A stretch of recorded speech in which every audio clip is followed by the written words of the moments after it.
Bom dia, boa tarde ou boa noite, vai depender da hora que você está assistindo esse vídeo. Tudo bem com você? Espero que sim. Eu me chamo Damares Xavier, sou professora de Geografia e a nossa aula de hoje vai ser sobre vegetação. A gente vai fazer uma leitura de norte a sul do planeta, passando por vários tipos de formação vegetal. Tá bom?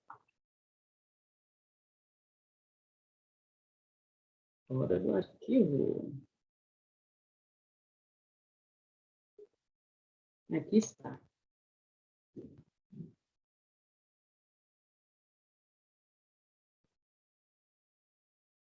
Beleza.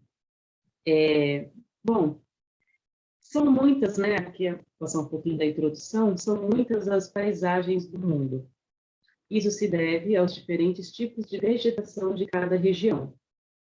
As características da vegetação são definidas pelas diferentes composições climáticas, aliadas aos diversos tipos de relevos, solos, altitudes, distância dos polos, incidência da luz solar e movimentação das massas de ar. Todas essas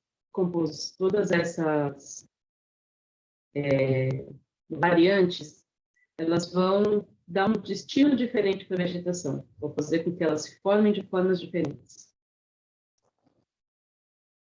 Vegetação é o termo usado para se referir às formas de vida vegetal que cobrem o espaço geográfico.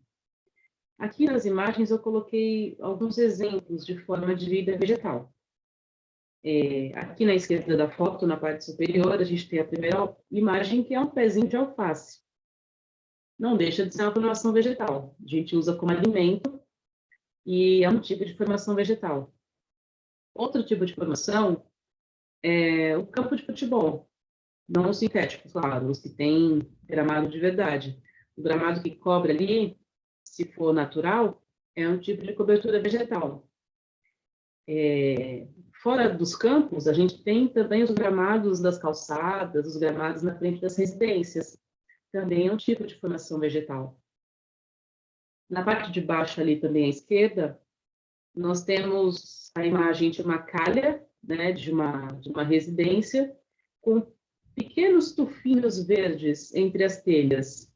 Esses são musgos, que também não deixa de ser uma formação vegetal. Muito menos complexa, né, a formação, não chega a virar uma árvore, é bem rasteirinho mesmo, mas não deixa de ser uma cobertura vegetal.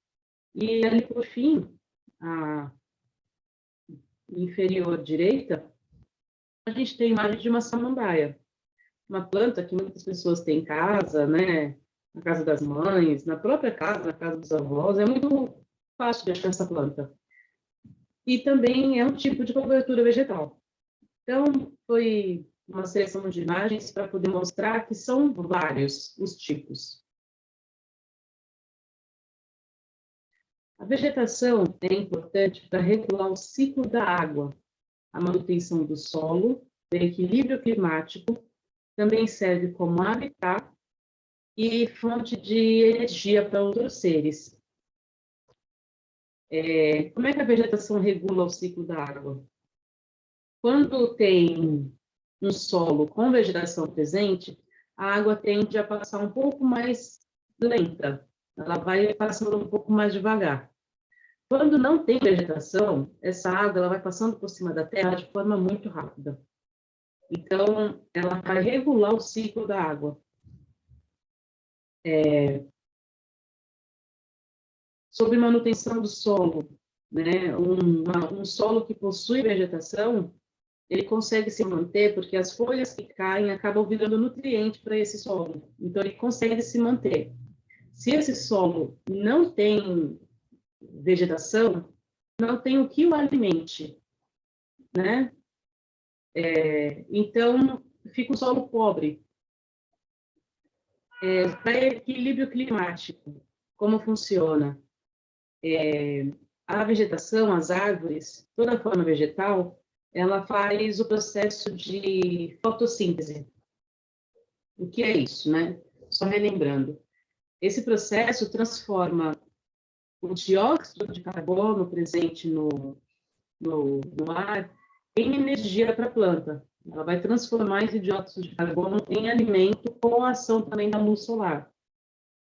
Assim como a gente respira, nós humanos inspiramos o oxigênio e expiramos o gás carbônico, as plantas vão inspirar o gás carbônico e vão expirar o oxigênio. Funciona diferente da gente, né? O que a gente expele de ar é o que elas consomem. E o que elas expelem é o que a gente precisa para sobreviver. Então, é uma troca. E como é que isso equilibra o clima? Né? Além desse processo de fotossíntese, ela também faz um processo chamado evapotranspiração. A planta, ela sua, né? E como ela só consome água, praticamente, ela vai suar água. Essa água evapora e mantém o clima daquela região que é arborizada, que é coberta por vegetação. Se a região já não tem essa vegetação, fica uma situação um pouco mais complicada nesse quesito. Como habitar, né, os pássaros, lagartos, cobras, mamíferos, vários animais utilizam a cobertura vegetal como moradia e também serve como fonte de energia, né, no caso para os herbívoros, é a fonte de alimento deles. Então, sem vegetação, a gente está fadado à extinção, sem mais. A vegetação, então, ela está diretamente relacionada com os biomas da Terra.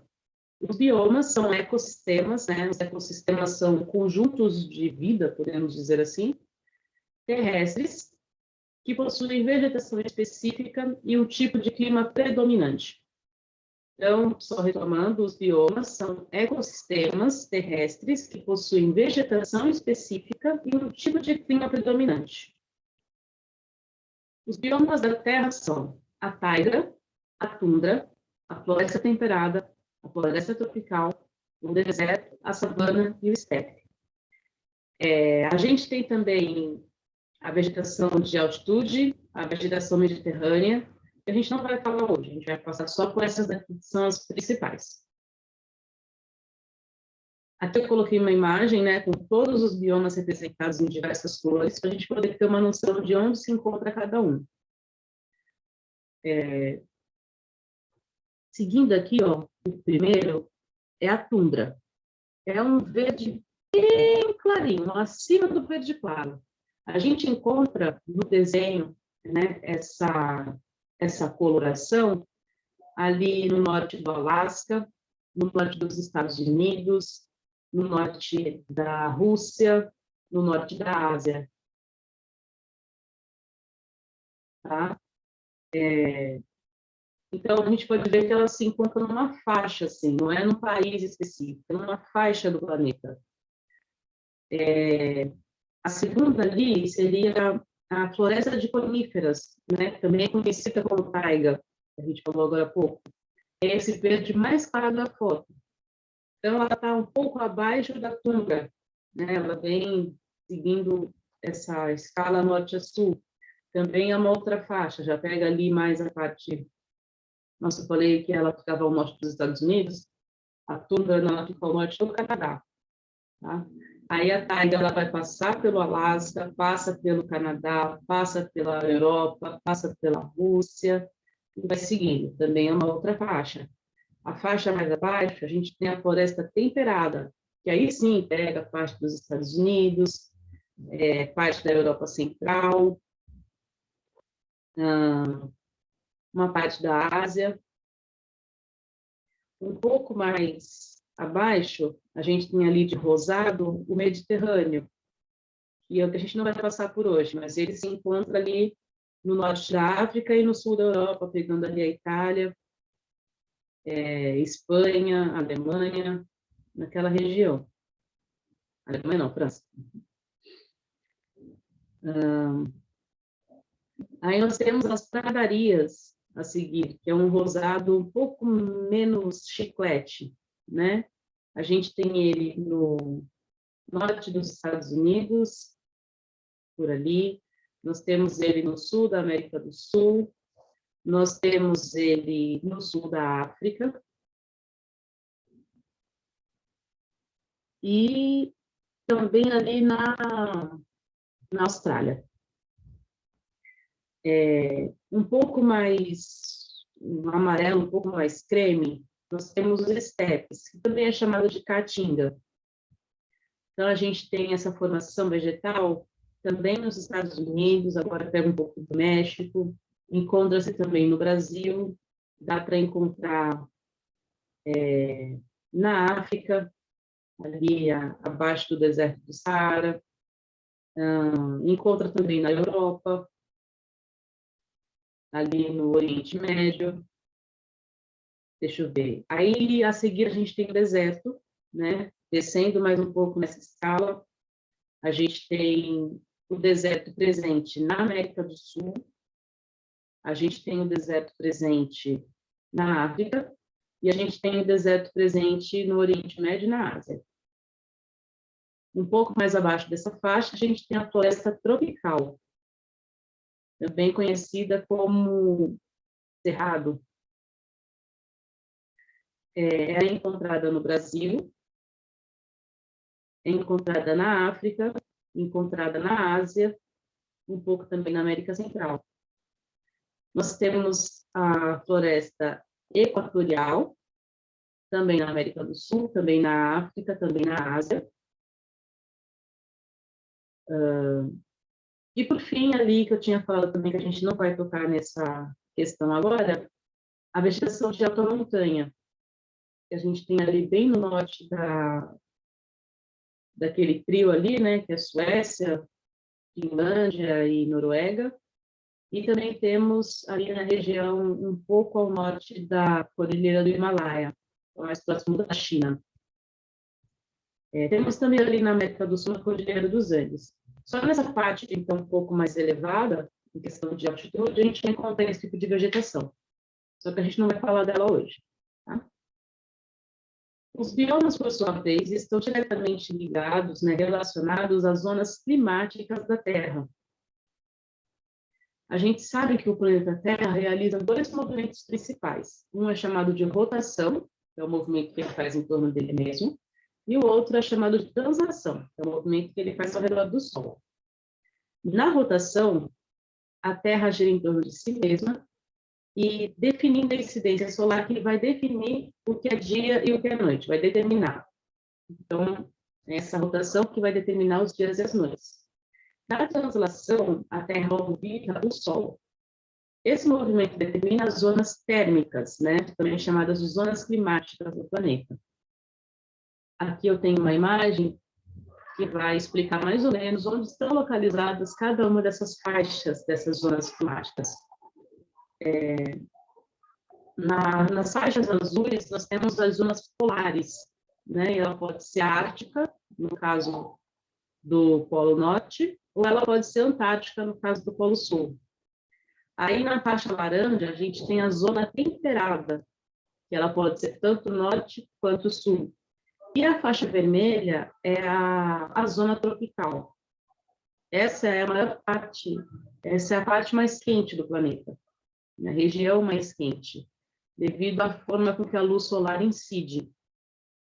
Tá bom? A gente vai ver isso um pouquinho mais para frente.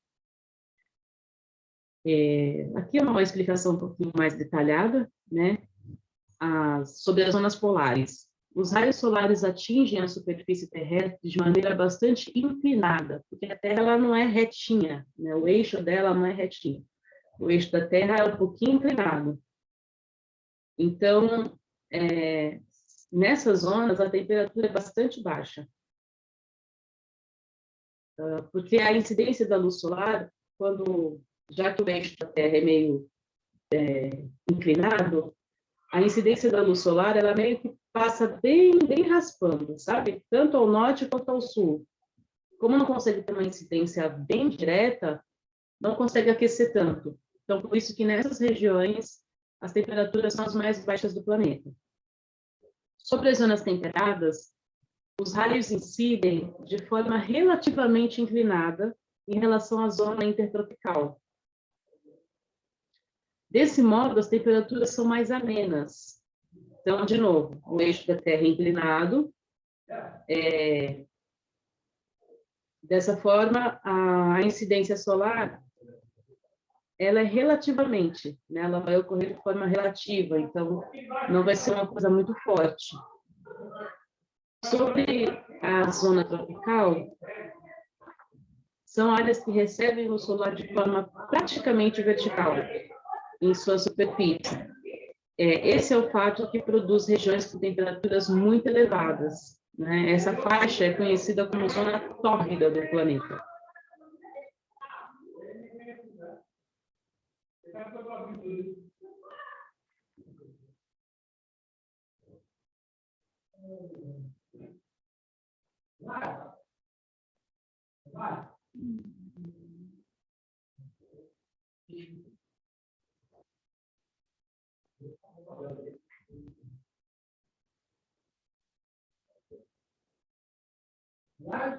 Momento.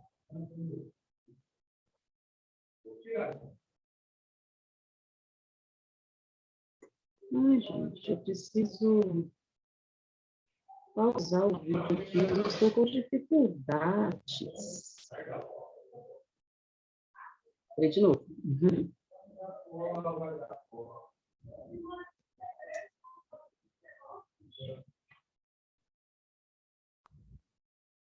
Estamos de volta. O rapaz chegou aqui para poder fazer uma obra, aí eu pedi para ele, dá mais um tempinho para eu terminar aqui. Vamos continuar então, onde a gente parou.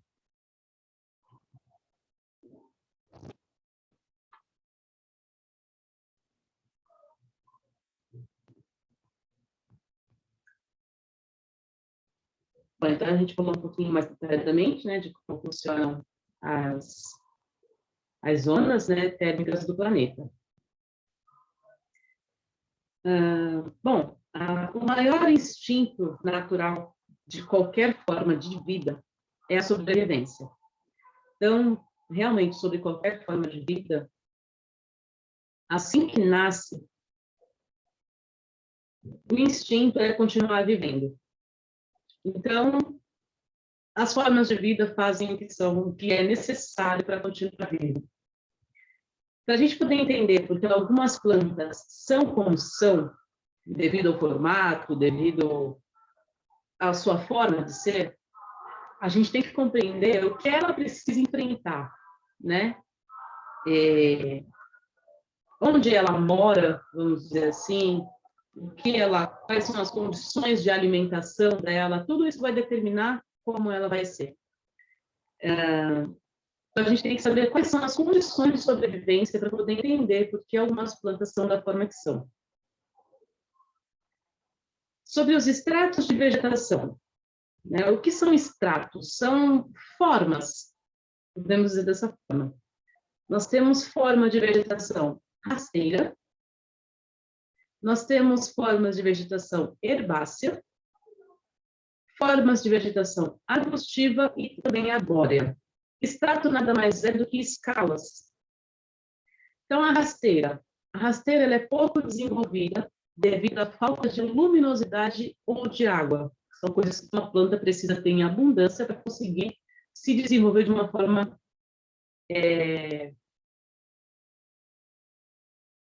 maior. Essas plantas rasteiras, então, elas não crescem a uma altura significativa. A formação herbácea, ela é uma vegetação flexível, né? Ou seja, ela não forma madeira. E ela tem uma altura inferior a 2 metros. Então, plantas que você vê aí, que já estão na forma adulta e não atingiram 2 metros, é uma planta é um estrato, né, de vegetação herbácea. A arbustiva, ela é uma vegetação lenhosa, né, com um caule que se ramifica próximo do solo. Então, não vai ser que nem árvore, tem o caule, aí depois tem os galhos, depois tem as folhas. No caso do arbusto, vai ser do chão, do próprio chão, do solo, é que já vem os galhos, não chega a ter um caule, como no caso da árvore. E os arbustos, eles não são superiores a 6 metros. Tá? No caso da vegetação arbórea, a gente está falando de árvores. Então, é uma vegetação já que forma madeira, é rígida e é constituída por árvores de grande porte, ou seja, acima de 6 metros. Aqui eu coloquei umas imagens, né? Vegetação herbácea, são essas flores, ervas, sabe? Esse tipo de formação é flexível, o vento vai jogar para lá, vai jogar para cá, não vai formar madeira, é só aquele galhozinho, só aquele talozinho, e não vai ser maior do que 2 metros. Na outra imagem, a gente tem vegetação rasteira, né? Uma vegetação pouco desenvolvida. Aqui nessa imagem, a gente vê que tem água dos dois lados, né? Tem um lago de um lado, tem, ao nosso ver, uma praia do outro. Entretanto, pode ser que o próprio solo não tenha condições, né, de fazer com que essa vegetação se desenvolva de uma forma maior. Então, é uma vegetação rasteira, bem rente ao solo mesmo. Aqui a gente tem os arbustos, né, a vegetação arbustiva, nesse recortezinho bem redondinho, bonitinho, e a vegetação arbórea. Ali embaixo eu coloquei uma foto, uma imagem, para a gente poder entender a diferença de arbusto e de árvore. Como eu tinha falado, o arbusto não chega a ter um caule, né? A ramificação dos galhos já vem a partir do solo. No caso da árvore, vem primeiro o caule e depois a gente tem a ramificação dos galhos. Falando sobre os biomas agora, a gente tem a tundra, né, que é localizada na zona temperada norte, fica próximo do Círculo Polar Ártico, abrange o norte do Alasca, nos Estados Unidos, o Canadá, a Groenlândia, a Noruega, a Suécia, a Finlândia e também a Sibéria. Como características dessa vegetação, o nome tundra tem origem finlandesa e significa planície sem árvores, o que já dá uma breve noção de como a paisagem é nesse bioma. Localizada, já que ela é localizada próximo aos polos, a tundra tem temperaturas muito baixas, que variam de 10 graus até menos 20. Tem ventos muito fortes, pouca chuva e baixa luminosidade. O tipo de solo nessa região é o permafrost, que significa solo congelado. Essa região possui 2 estações apenas que são muito bem definidas, o verão e o inverno. É uma região que não tem primavera, né? Não vai ter outono. A vegetação da tundra, como o solo é pouco profundo, né? Já que está congelado, o solo não tem uma profundidade muito grande. Isso dificulta a penetração de raízes de plantas em grandes profundidades. Logo, o que predomina nessa região são os líquens, musgos e arbustos, que são muito esparsos, né? Eles são espalhados nessa área e se desenvolvem nos meses do verão, que deve ter uma iluminação um pouco menos pior do que a do inverno. Essa aqui é a imagem, né, da tundra. Dá para ver que é uma planície mesmo e sem árvores, como o próprio nome já disse. Uma outra imagem. E o solo com bastante gelo. Aqui a gente já tem uma tundra que deve estar no seu período de verão, já que não tem cobertura de gelo nesse solo. Mas não se sabe. E aí eu falei dos líquens e musgos, né? E o que são essas estruturas? Os líquens são estruturas formadas pela relação entre fungos e algas. São resistentes a fortes variações climáticas, né? Então eles podem sobreviver tanto ao muito quente quanto ao muito frio, e podem ser encontrados em rochas, solo, folhas e troncos de árvores. Nessa relação, que é chamada simbiose, né? Porque eu falei que é uma estrutura formada por fungos e também por algas. Nessa simbiose, a alga ela fica responsável pela fotossíntese, já que ela tem um pouco de clorofila, e o fungo por reter a umidade e os nutrientes que a alga utiliza. Então, um ajuda o outro. Juntos, eles são capazes de sobreviver em lugares onde não sobreviveriam sozinhos. Os musgos. Surgiu uma plaquinha aqui.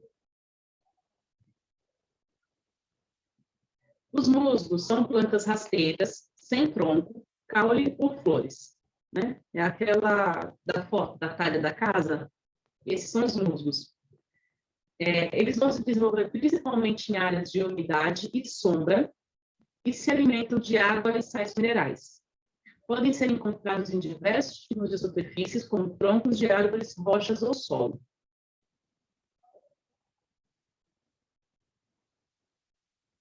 Aqui tem a foto dos líquens, né, que é aquela estrutura formada por algas e fungos. A gente tem caule de árvore, a gente tem na pedra, em diversos lugares eles podem ter diversas cores também.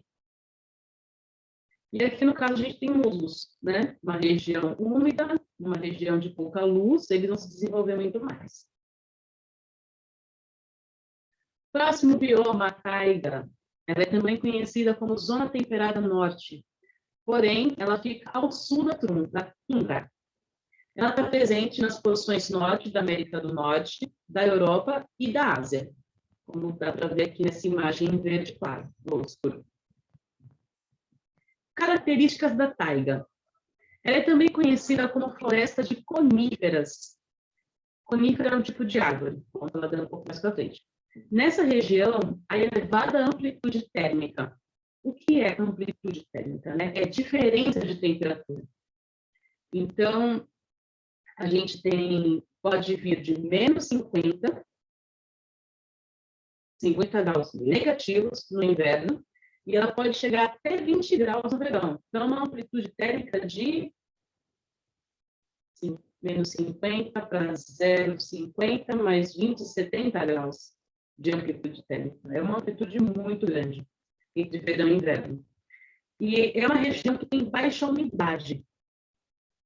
Nessa região, os ventos são fortes também, e no inverno há uma elevada precipitação de neve.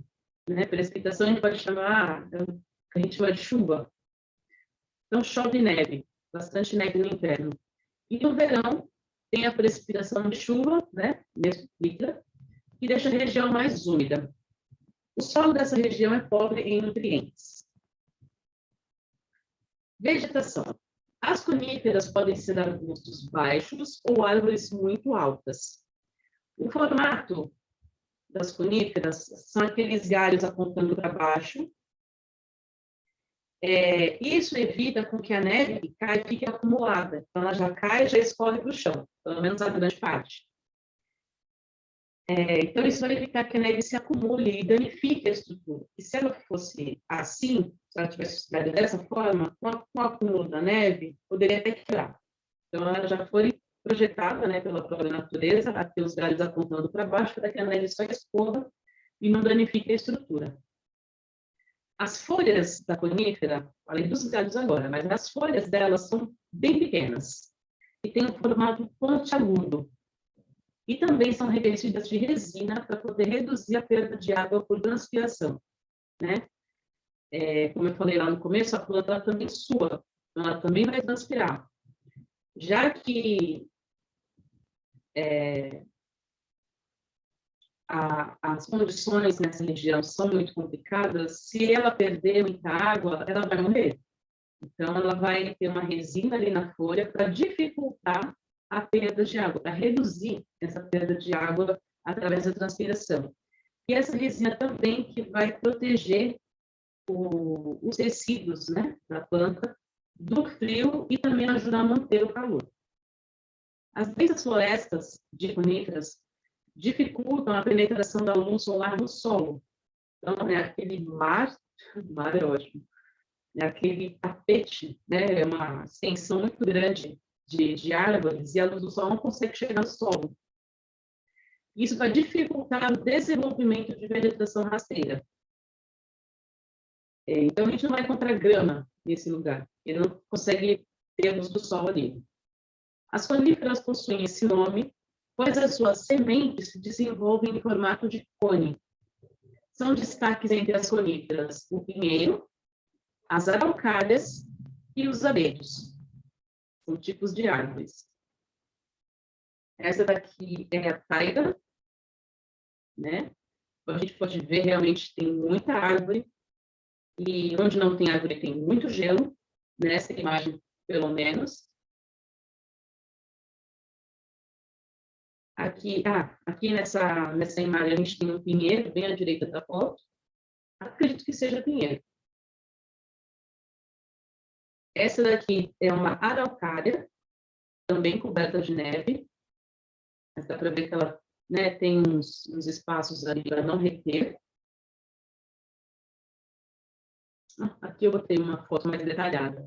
A própria araucária, sem estar coberta de neve. E em detalhe ali, como é a folha da araucária. É bem pequenininha, formato pontiagudo, coberta de resina, tudo isso para poder proteger, né, a estrutura. Aqui a gente tem o pinheiro, né, aquele dos filmes dos Estados Unidos, a pessoa corta, leva para casa para poder pendurar enfeites de Natal. É essa árvore, o pinheiro. E ali em detalhe, como é a folha do pinheiro. Né? Ela é bem fininha, bem pontiaguda, também coberta por resina, tudo isso para poder proteger a árvore. Próximo bioma, floresta temperada. Assim como a taiga tundra, a floresta temperada também se localiza na zona temperada. Entretanto, ela fica próxima da linha dos trópicos. Trópico de Capricórnio e Trópico de Câncer, sabe? Ela é encontrada nos Estados Unidos, no Chile, Austrália, Japão, China, leste da Ásia e centro da Europa. Essa parte azulada aqui que a gente está vendo na imagem. Características da região. As 4 estações são muito bem definidas. O inverno é suave, o verão tem temperaturas altas e há elevado grau de precipitação. É uma região onde chove bastante. O solo é rico em nutrientes pela alta presença de matéria orgânica.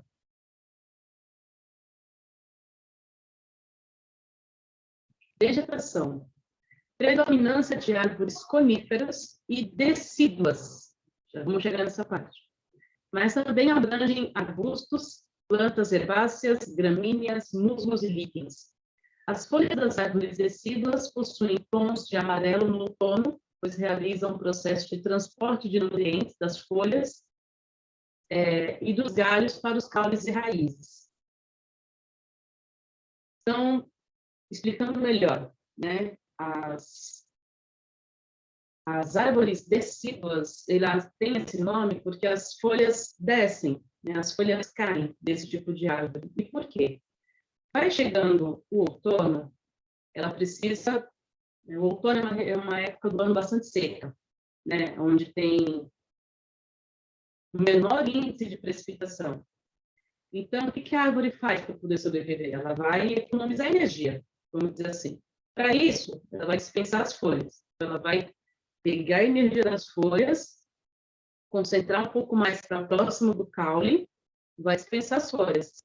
A mesma coisa acontece com alguns galhos. Ela vai pegar a energia desses galhos, trazer um pouco mais para perto do caule, né, que a maior parte da planta tem que precisa de mais energia, dispensa até alguns galhos, dependendo.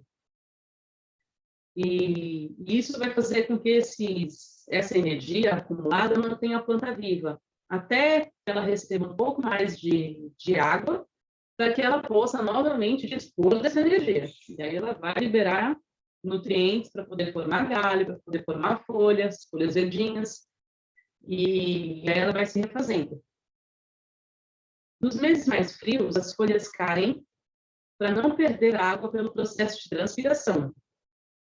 Na primavera, a reserva de nutrientes vai gerar novas folhas e o processo de fotossíntese recomeça.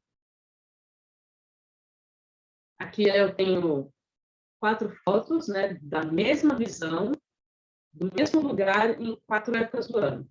Então, ali no branquinho a gente tem o inverno, aí a gente teria o verão, né, das folhinhas verdes, a primavera, nas folhinhas rosas ali, acho que são flores, né? E já ficando mais amarelinhas no outono, que é a última imagem. Essa daqui é um tipo de árvore decida, né, que é a cerejeira japonesa. Essa daqui é outra, chama extremosa. Próximo bioma, floresta tropical. Está localizada na faixa entre os trópicos de Capricórnio e de Câncer. Na zona climática tropical ou intertropical. É encontrada, né, esse tipo de floresta na Ásia, Austrália, África, América do Sul, América Central, México, Caribe e em muitas ilhas do Pacífico e do Índico. Essa parte mais verde, mais claro que a gente está vendo na imagem. Características. Possui baixa amplitude térmica, ou seja, a diferença de temperatura não é tão alta, na média de 27 graus, alta incidência solar e um grau elevado de precipitação, que torna esta a floresta mais úmida do mundo e com maior biodiversidade. O solo é pobre em nutrientes, pois eles são absorvidos rapidamente pela vegetação existente. Eu falei lá no comecinho, né, que a riqueza do solo se dá pela precipitação de folhas, de objetos orgânicos ali que vão alimentar esse solo. Não dá tempo do solo, nessa região, não dá tempo do solo se alimentar porque a planta absorve primeiro os nutrientes, né, que são deixados ali. Então, não sobra muita coisa para o solo. Sobre a vegetação. Em razão da grande quantidade de energia solar e chuvas, a floresta se desenvolve uma variedade de espécies, né? São muitas espécies que se desenvolvem ali. A maioria arbórea, entre 40 e 50 metros de altura, porém também abrange espécies arbustivas e herbáceas, e que se desenvolvem com mais dificuldade devido ao impedimento de incidência solar abaixo das largas copas das árvores mais altas. A mesma coisa que acontece na taiga, né? Muitas árvores, dificuldade de penetração de luz solar, quem está abaixo ali, pouco consegue se desenvolver.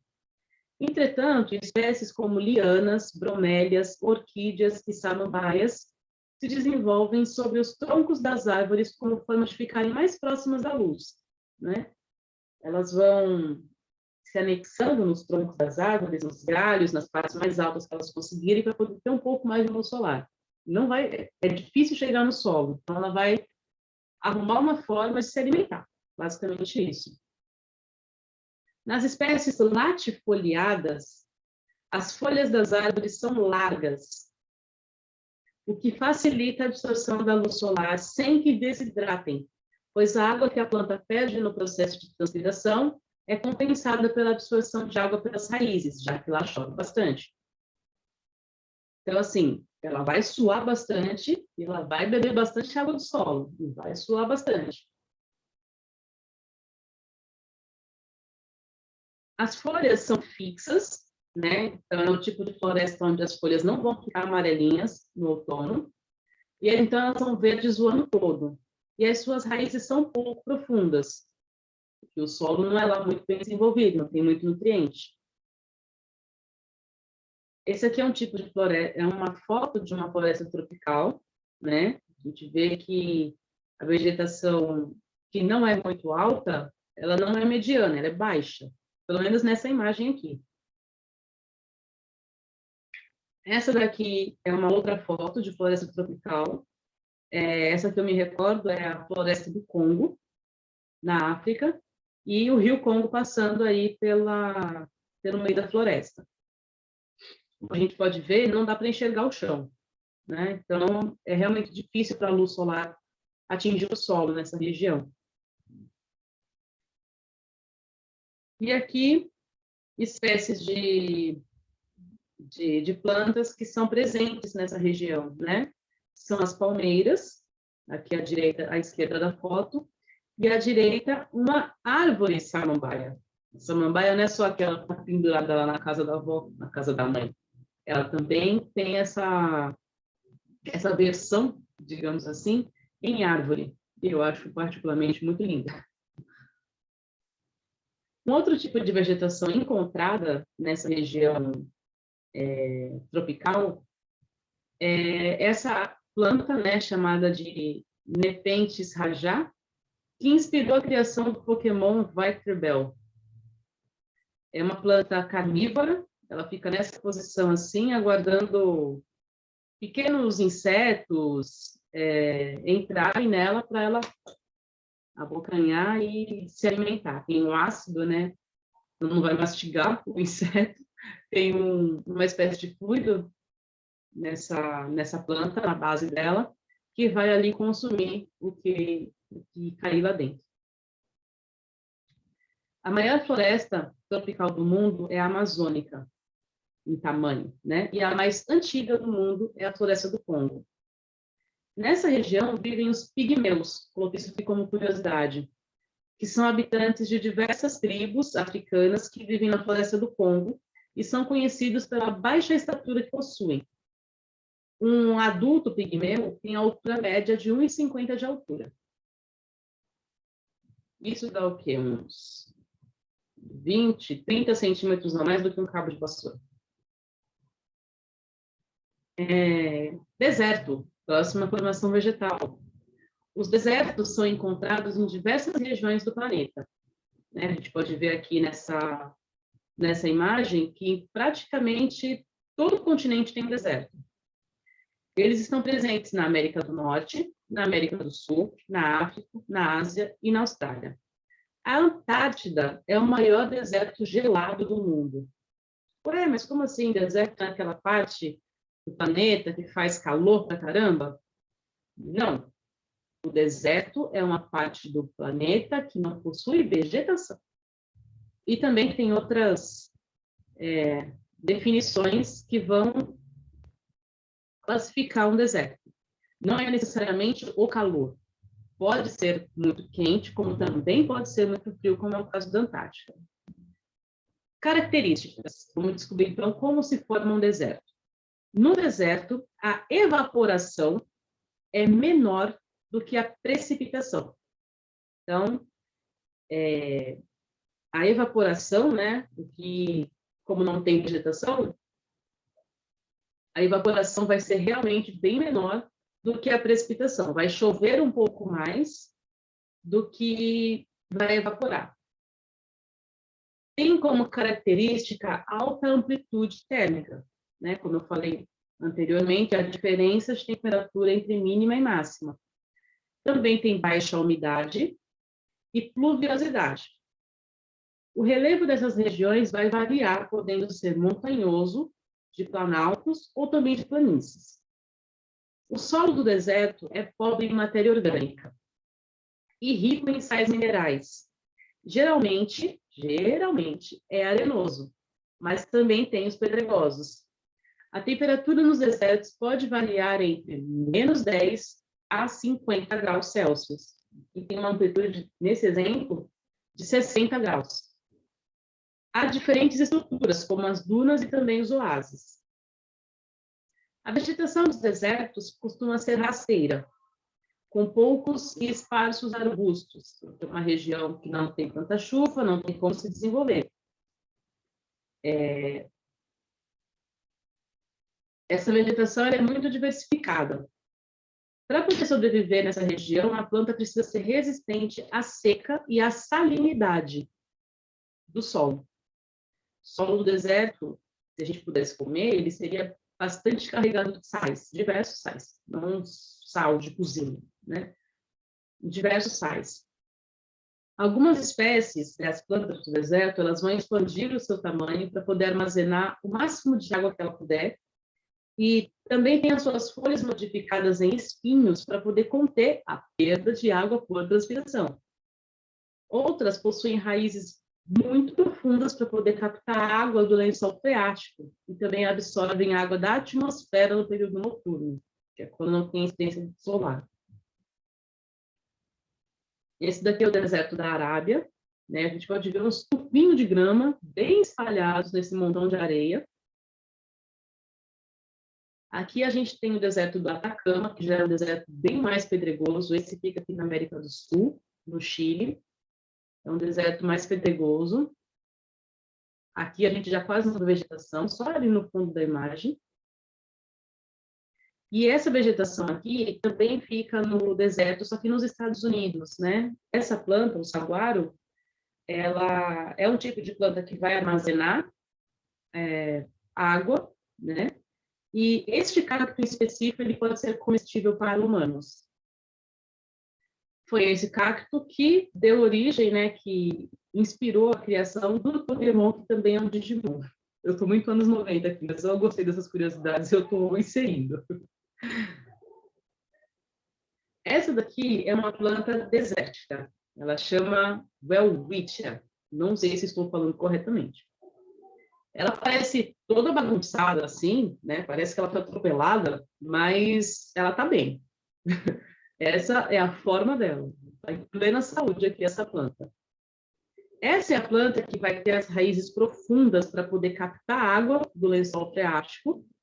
E no período noturno, ela vai pegar o que puder de água da atmosfera. Essa daqui é um tipo de planta, a rosa do deserto, que vai expandir o seu tamanho para poder armazenar o máximo de água possível. E também tem o jatobá, né, como exemplo dessa... Não sei se o jatobá fica nessa região, mas é um tipo de vegetação também, de árvore, que vai expandir o tamanho para poder armazenar água. Os desertos estão presentes em todos os continentes, exceto a Europa.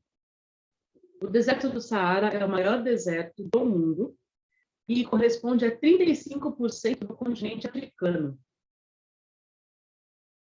E ele tem uma área maior do que a do território brasileiro.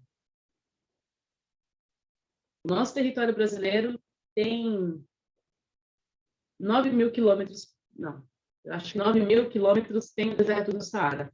O território brasileiro tem 8.000 e alguma coisa. Então, pensa, o nosso país ele já é enorme.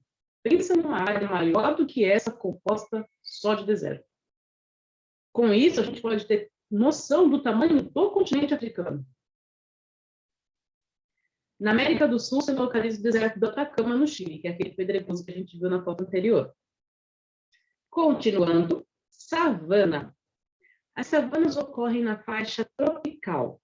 Elas estão presentes na América do Sul, na África, na Oceania e na Ásia. E são esses pontos azulados que a gente está vendo na imagem. Nas savanas, o relevo geralmente é plano. Tem um clima tropical e possui 2 estações bem definidas. Ainda não se trata de outono, inverno, primavera e verão. É uma estação chuvosa e uma estação seca. Porém, o período de estiagem, ou seja, o período de seca, ele é prolongado. O período sem precipitação é longo. Elas ocorrem na zona intertropical do planeta, por isso recebe grande incidência da luz solar. O solo é pobre e ácido. A vegetação é composta majoritariamente por gramíneas, mas também arbustos e árvores de médio porte, bastante esparsas, bastante espalhadas. As árvores possuem raízes profundas para a absorção de água do lençol freático. As folhas são grossas e os troncos são retorcidos. Essas características fazem com que elas sejam resistentes ao período de estiagem e ao clima. Árvores e arbustos são decíduas, né? Aquelas que dispensam as folhas para diminuir a perda de água. Essa daqui é a savana australiana.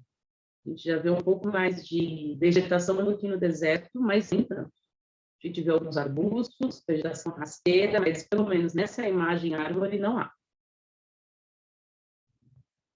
Essa daqui é a savana brasileira, que a gente conhece, né, chama de cerrado.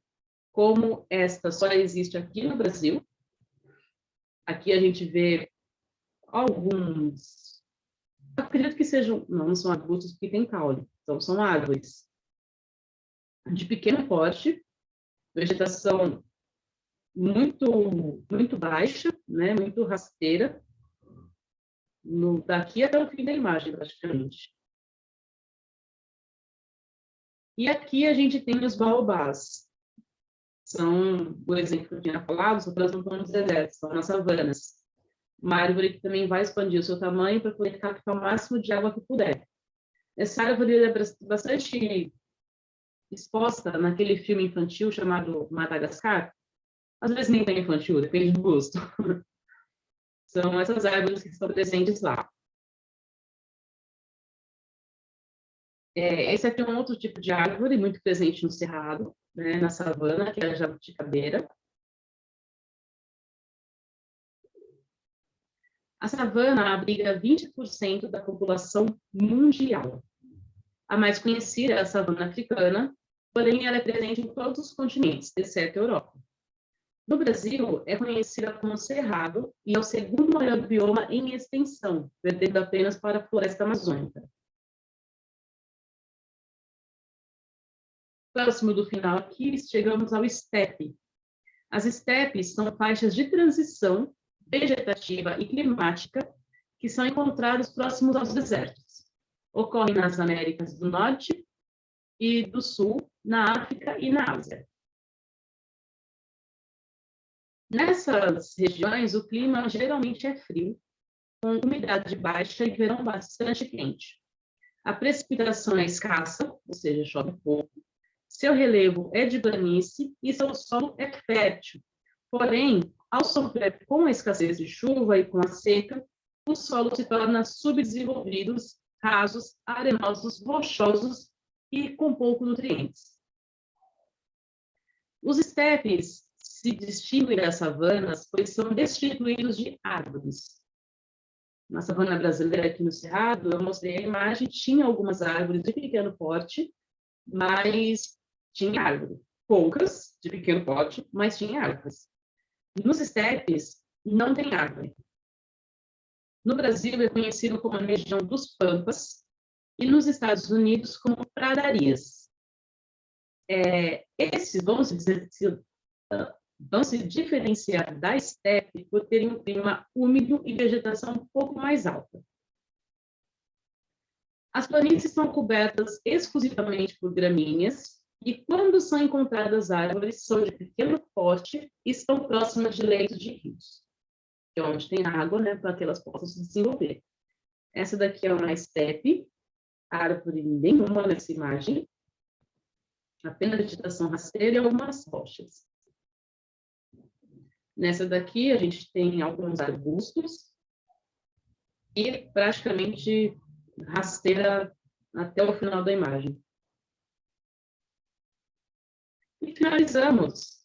Na aula de hoje, a gente aprendeu que as diferenças, né, que as diferentes vegetações do planeta estão diretamente relacionadas com o tipo de clima e relevo, e que, devido a isso, as plantas desenvolveram mecanismos para poder suportar as mais variadas condições para se manterem vivas e existentes. A gente viu que existe diversos tipos de plantas, a gente viu as araucárias, vimos os baobás, vimos as plantas das florestas tropicais, todas elas são diferentes e elas precisam ser da forma que são para que elas possam continuar existindo. As paisagens estão sempre em processo de modificação, naturalmente lento aos nossos olhos, mas, ao mesmo tempo, são catalisados, né? Eles são acelerados pela ação humana. As consequências da falta de preservação podem chegar tão rápido quanto extrairmos recursos do meio ambiente. Então, a gente tem que começar cada vez mais a ter um pouco de atenção relacionada a isso, porque a gente só pensa no agora, mas não pensa no depois. Então é isso, pessoal. A gente vai fazer um exercício agora. E no final passo a resposta. Nem vou demorar muito aqui. Já falei pra caramba. Faço o exercício, faço a resposta e a gente finaliza a aula.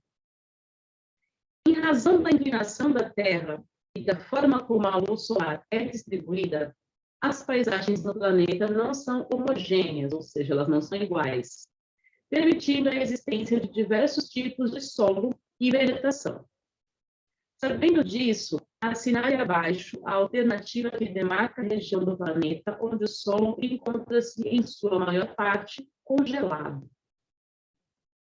Nessa aula específica, eu não falei sobre latitudes, mas já foi visto, né, anteriormente, o que são regiões de baixa, média e alta latitude. E também falamos sobre longitude, né? Então, meio que insere um assunto no outro e tente resolver esse exercício.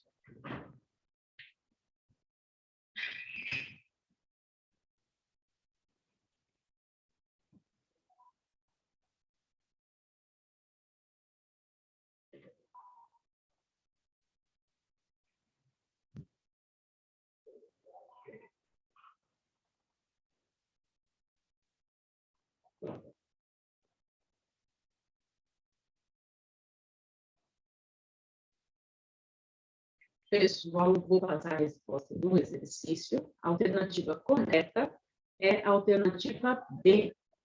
As regiões de alta latitude do planeta correspondem às regiões mais próximas do Sol. Nessas regiões, a luz solar não é recebida de maneira direta, o que faz com que o gelo do solo não derreta, tornando-o congelado.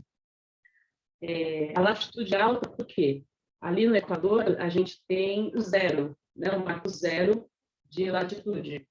Então, ela vai variar de 0 até 90 graus, tanto norte, e de 0 até 90 graus sul. Então, a latitude mais alta, o ponto 90, fica lá nos polos. Então, quanto mais alta for a latitude, mais próxima dos polos e mais fria ela vai ser. Tá bom? Pessoal, eu agradeço a paciência, a permanência. Espero que essa aula tenha sido produtiva. E é isso, a gente se vê na próxima, tá bom? Muito obrigada. Um bom dia, um bom dia, uma boa tarde ou uma boa noite. Até mais.